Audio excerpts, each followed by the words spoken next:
तो मूवी का स्टार्ट होता है एक फाउंडेशन को दिखाते हुए जिसने अपनी स्पेसशिप स्पेस में भेजी थी 4 पैरासाइट्स को लेने के लिए, लेकिन उन्हें न्यूज मिलती है कि स्पेस से वापस आते हुए वो स्पेसशिप क्रैश हो गई है और पता नहीं कि उसमें मौजूद पैरासाइट्स बचे हैं या नहीं। वो फौरन से उस जगह पर पुलिस भेजते हैं जो उस जगह की इन्वेस्टिगेशन करने लगते हैं, और जब पुलिस वहां पर पहुंचती है तो हम देखते हैं कि उन 4 पैरासाइट्स में से एक पैरासाइट वहां से भागकर किसी की बॉडी में चला जाता है और उसकी बॉडी को अपना होस्ट बना लेता है और उसे यूज करता है। वो लोग एक जख्मी आदमी को एम्बुलेंस में हॉस्पिटल लेकर जा रही होती है, लेकिन उसी में एक औरत भी होती है जो कि काफी अजीब रिएक्ट कर रही होती है क्योंकि वो पैरासाइट किसी और में नहीं बल्कि इसी औरत में आया था। वो औरत एम्बुलेंस दौड़ते हुए उस मुल्क की तरफ निकलने लगती है जहां पर वो फाउंडेशन थी जिसने अपना स्पेसशिप स्पेस में भेजा था। फिर यहाँ पर ये सीन यहीं कट हो जाता है और हम एक लड़के को देखते हैं। उसका नाम एडी होता है। वो काफी अच्छा न्यूज रिपोर्टर होता है। उसकी कंपनी उससे काफी खुश थी और उसकी एक फियांसी भी थी जो कि उसे फाउंडेशन में काम किया करती थी जिसने अपना स्पेसशिप भेजा था। हम देखते हैं कि सुबह होती है और एडी अपने ऑफिस जाता है। उसका बॉस उससे कहता है कि तुम काफी अच्छा काम करते हो और आज जो टास्क मैं तुम्हें देने जा रहा हूँ तुमने उसको भी अच्छे से करना है। दरअसल आज तुमने इंटरव्यू लेना है उसी फाउंडेशन के सीईओ से, यानी उसके ऑनर से। तुमने उसे पूछना है कि उसने अपना स्पेसशिप स्पेस में क्यों भेजा और ये सारे पैरासाइट्स का क्या चक्कर है। याद रहे तुम उसे इसके अलावा कोई एक्स्ट्रा बात मत करना क्योंकि वो काफी रिच है और काफी बुरा आदमी भी है। अगर तुमने उसकी पसंद की कोई बात ना की तो वो तुम्हें मरवा भी सकता है। तो एडी अपने बॉस से कहता है कि ठीक है, आप परेशान ना हो, मैं उनसे अच्छे से इंटरव्यू लूंगा और उनसे सिर्फ उनकी इन्वेंशन और डिस्कवरी के बारे में पूछूंगा बस। फिर रात को हम देखते हैं कि एडी अपने घर आ जाता है। उसके सामने उसके फियांसी का लैपटॉप पड़ा होता है जिस पर उसे किसी की मेल आती है और वो उसी फाउंडेशन की तरफ से थी। वो उस फाउंडेशन के किसी मेंबर ने उसे भेजी थी कि ये फाउंडेशन ठीक नहीं है, ये लोगों की जान ले रही है और ये तुम्हें भी यूज करेगी, तुम इसको छोड़ दो। उसमें उनके एक्सपेरिमेंट्स की सारी डिटेल होती है कि वो पैरासाइट्स कौन है, कहाँ से आए और उन पे क्या क्या एक्सपेरिमेंट्स किए जाने वाले हैं। मासूम लोगों को भी इसके लिए यूज किया जाएगा। एडी को जब ये पता चलता है तो वो सोचता है कि मेरे पास अच्छा मौका है। सुबह मेरा उस आदमी के साथ इंटरव्यू है तो मैं उससे सारी बातें पूछूंगा इवन तो मेरे बॉस ने मुझे मना किया है, लेकिन ये खबर काफी रॉकिंग बन सकती है। फिर हम देखते हैं कि वही सीईओ काफी बुरा आदमी होता है। सब लोग उसे काफी डरते थे और यही इस मूवी का विलेन भी है। अब एडी का उस इंटरव्यू का टाइम हो चुका था तो वो उसके पास आ जाता है और उन लोगों का इंटरव्यू अब स्टार्ट होता है। शुरू में तो एडी उससे ऐसे सवाल करता है कि बताएं आपने स्पेस में क्या क्या डिस्कवरीज की हैं। फाउंडेशन का वो ओनर काफी खुश होकर इन बातों का जवाब दे रहा होता है, लेकिन तभी एडी अपने सवाल चेंज करने लगता है और उससे कहता है कि मैंने सुना है कि आप अपने एक्सपेरिमेंट्स के लिए इंसानों को चुनने वाले हैं, उनकी जान के साथ खेलकर आप अपने एक्सपेरिमेंट्स को सक्सेसफुल बनाने वाले हैं क्या। और जैसे ही वो ओनर ये बात सुनता है तो उसको एडी की बातें काफी बुरी लगने लगती हैं और वो उससे कहता है कि फौरन से अपने इंटरव्यू को बंद करो और चले जाओ यहाँ से। एडी को वहां से निकाल दिया जाता है और फिर एडी सीधा अपने ऑफिस आता है अपने बॉस के पास। उसका बॉस उससे काफी गुस्सा होता है कि मेरे मना करने के बावजूद तुमने उससे टक्कर ली है, अब जो इसका नतीजा होगा, जो इसकी वजह से होने वाला है, उसके लिए तुम खुद तैयार रहना। उसका बॉस उसे गुस्से में जॉब से निकाल देता है और दूसरी तरफ एडी की फियांसी को भी जॉब से निकाल दिया गया था, लेकिन उसकी फियांसी एडी से काफी ज्यादा गुस्से होती है और कहती है कि मैं तुमसे ब्रेकअप कर रही हूँ, तुम ये सराह कर रही है, तुम्हारी वजह से हम दोनों की जॉब चली गई। उससे सारे लिंक्स खत्म करके उससे दूर हो जाती है। फिर यहाँ पे सीन चेंज होता है और हम देखते हैं कि रात है, बारिश हो रही है और वही औरत हमें दिखाई जाती है जिसकी बॉडी में वो पैरासाइट चला गया था। वो वहां पर पड़ी हुई चीजें खाने लगती है, लेकिन तभी उसके पास कुछ बुरे लोग आ जाते हैं। वो लोग उनकी डिफरेंट फॉर्म्स बनाकर एक्सपेरिमेंट कर रहे थे कि ये पैरासाइट किस फॉर्म में ज्यादा ताकतवर रहता है। वो एक शीशे के बॉक्स में खरगोश को रखते हैं और उस येलो पैरासाइट को छोड़ देते हैं ये देखने के लिए कि येलो पैरासाइट इस खरगोश के साथ क्या करता है। उस फाउंडेशन का ऑनर भी वहां पर होता है और वहां पर उसकी एक वर्कर भी होती है जो कि एक्सपेरिमेंट होते हुए देख रही थी। शुरू में तो लोगों को लगता है कि जैसे रैबिट और पैरासाइट में काफी अच्छी बॉन्डिंग बन गई है और ये दोनों मिक्स होकर ज्यादा पावरफुल हो गए हैं, लेकिन कुछ ही देर में उस रैबिट की मौत हो जाती है, वो मर जाता है और उनका ये एक्सपेरिमेंट नाकाम रहा था। एडी को न्यूज से पता चलता है कि उस फाउंडेशन का ओनर और प्लान्स कर रहा है अपनी एक और स्पेसशिप स्पेस में भेजने के लिए, और वो जानता था कि अगर उसने ऐसा किया तो और भी कई जाने जाएंगी जैसे पहले गई हैं। रास्ते में उसे एक औरत मिलती है जो उससे कहती है कि आप मुझे अखबार खरीद लें। एडी उसे अखबार खरीदता है और साथ ही एक स्टोर में आ जाता है। वहां पर एक चोर आता है और उस स्टोर को लूटने लगता है, लेकिन एडी चुप करके अपनी चीजें लेता है और वहां पे करके वापस आ जाता है। दूसरी तरफ हम उसी फाउंडेशन कंपनी की लैब को देखते हैं जहाँ पे वो ऑनर होता है उसी क्लासेस वाली वर्कर के साथ, और अब वो जानवर के बजाय किसी इंसान पर उस पैरासाइट के साथ एक्सपेरिमेंट कर रहे होते हैं,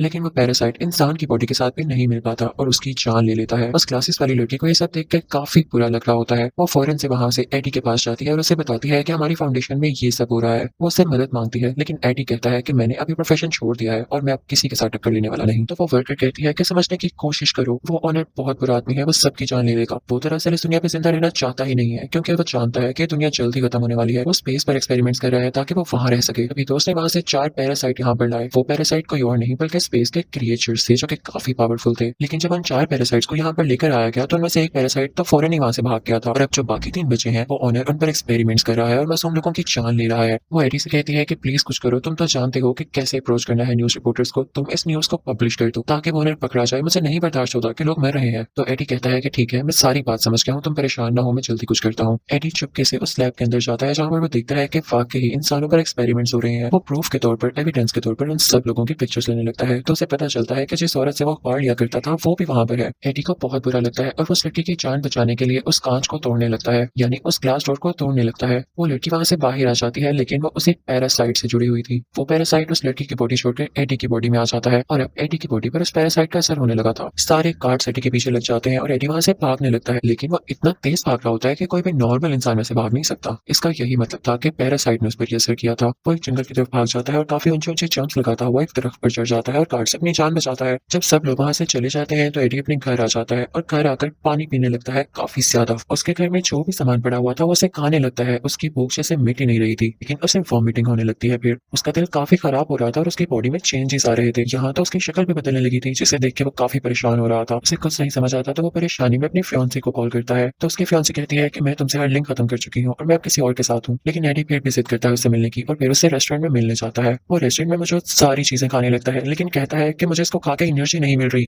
ये मरा हुआ मीट है, मुझे जिंदा चीज तो खाने के लिए। साथ ही उसे एक एक्वेरियम नजर आता है जिसमें बैठ के वो वहां पर पड़े हुए क्रैब्स खाने लगता है। इनफैक्ट एडी की बॉडी में अब वेनम आ चुका था, यानी उन 4 पैरासाइट्स में से सबसे ज्यादा स्ट्रॉन्ग पैरासाइट। तभी तो उसने इंसान की बॉडी को अपना होस्ट बना लिया था। लेकिन एडी के फियांसी को और उसके दोस्त को ये बात समझ ही नहीं आ पाती, तो वो उसका स्कैन करने उसको हॉस्पिटल ले जाते हैं और उसके बाद एडी को उसके घर भेज दिया जाता है कि जैसे ही रिपोर्ट आएगी हम आपको बता देंगे। और अब हम फाउंडेशन का सीन देखते हैं, जहाँ के ओनर को किसी तरह से ये पता चल जाता है कि उसकी वो वर्कर जो क्लासेस वाली थी उसने ही एडी को यहाँ पर बुलाया और उसे यहाँ तक की अप्रोच दी। वो ओनर उस लड़की पर काफी गुस्सा होता है और उस पर भी एक पैरासाइट छोड़ देता है। तभी हम एडी को उसके घर में देखते हैं। उसे अब काफी गुस्सा आने लगा था। उसका नेबर काफी ऊंची म्यूजिक सुन रहा होता है, तो वो उसे मना करता है, लेकिन वो पास नहीं आता। तो एडी की बॉडी में मौजूद जो पैरासाइट यानी वेनम होता है वो गुस्से में आ जाता है और उसे मना करता है। और इसी तरह वहां पर कुछ कार्ड्स आ जाते हैं जो कि उसे फाउंडेशन ओनर ने भेजे होते हैं। लेकिन यहाँ पर हम देखते हैं कि वेनम उसकी बॉडी में साफ जाहिर होने लगता है और उन गार्ड से लड़ने लगता है, एडी को प्रोटेक्ट करने लगता है। अब एडी काफी ज्यादा पावरफुल हो चुका था, लेकिन वो गार्ड्स फिर भी उसका पीछा नहीं छोड़ते। तो एडी अपनी बाइक पर वहां से चला जाता है और उसकी तेज स्पीड, सारा कुछ ये फुटेजेस वो ओनर भी देख रहा था। तो वो अपने लोगों से कहने लगता है कि देखा मेरे डिस्कवर किए गए पैरासाइट ने कितनी तरक्की कर ली।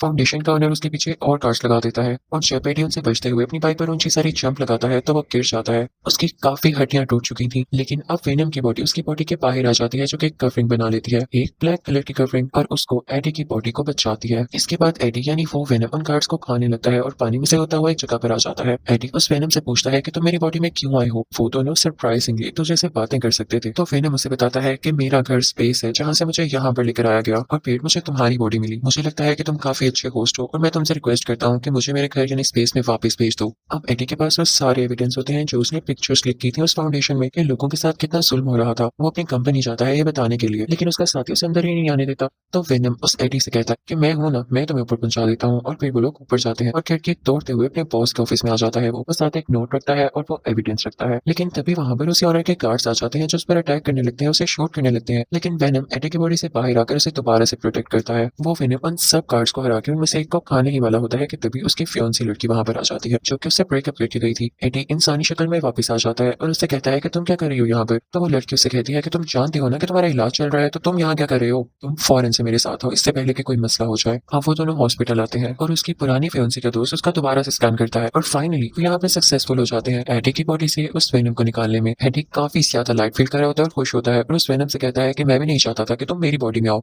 लेकिन साथ ही उस फाउंडेशन के ओनर के लोग उसे दोबारा किडनैप करके ले जाते हैं और अब उसे उस ओनर के सामने लेके आया जाता है। हमें पता चलता है कि इस फाउंडेशन के ओनर में भी वो पैरासाइट आ चुका था जो कि किसी बच्ची ने उसकी बॉडी में ट्रांसफर किया। वो ओनर एडी से कहने लगता है कि तुम्हारी बॉडी में जो पैरासाइट है वो मुझे दे दो। तो एडी कहता है कि वो तो थोड़ी ही देर पहले मेरी बॉडी छोड़ के गया है और वो मेरे पास नहीं है, कहीं और है, उसे ढूंढ लो जाके। तो वो ओनर कहने लगता है कि मुझे गुस्सा मत दिलाओ, मैं भी एक पैरासाइट में बदल सकता हूँ। और साथ ही वो एक मॉन्स्टर टाइप पैरासाइट में बदल जाता है जो कि इस मूवी में दूसरा मेन पैरासाइट था। तो एडी कहता है कि प्लीज मुझे इससे मत डराओ और तुम्हें इस पे इतना मान है ना, थोड़ी ही देर में तुम भी थक जाओगे इससे, ये तुम पे अपना पूरा कंट्रोल करेगा। तो ओनर कहता है कि मुझे इससे कोई फर्क नहीं पड़ता। जब एडी उसके किसी बात का जवाब नहीं देता तो वो अपने कार्ड से कहता है कि इसको यहाँ से धक्के दे के बाहर निकाल दो, इसे मार डालो। लेकिन तभी हम देखते हैं कि वहां पर एडी के फियांसे की बॉडी में वेनम दोबारा से यहाँ आ जाता है। वेनम उन कार्ड से एडी की जान बचा लेता है और फिर दोबारा से एडी की बॉडी में आ जाता है। यहाँ एडी और उसकी फियांसे में भी दोस्ती हो जाती है। तो वो वेनम एडी से कहता है कि देखो वो ओनर सब एक्सपेरिमेंट्स कर चुका है, और अब वो स्पेस में आना चाहता है क्योंकि उसका ये प्लान है कि वो स्पेस से और ज्यादा पैरासाइट्स लाए। लेकिन एक बात याद रखना, अगर वो सारे पैरासाइट्स यहाँ पर आ गए तो वो दुनिया को तबाह कर जाएंगे और लोगों को खा जाएंगे।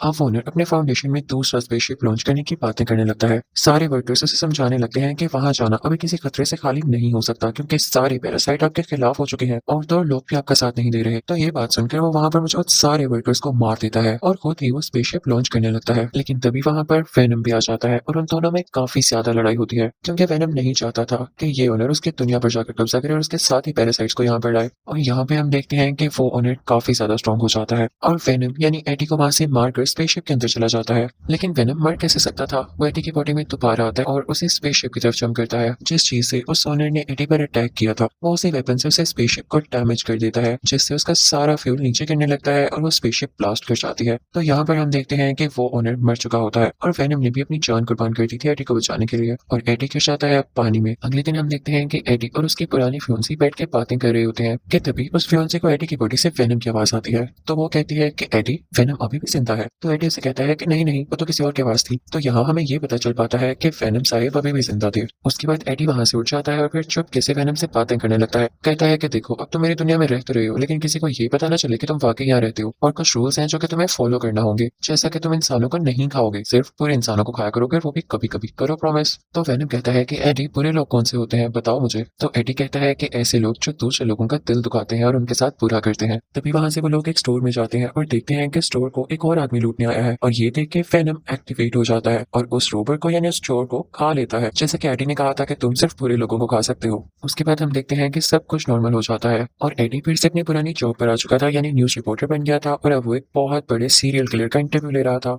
और इसी के साथ ये मूवी यहीं पर एंड हो जाती है। Thank you for watching. Good bye.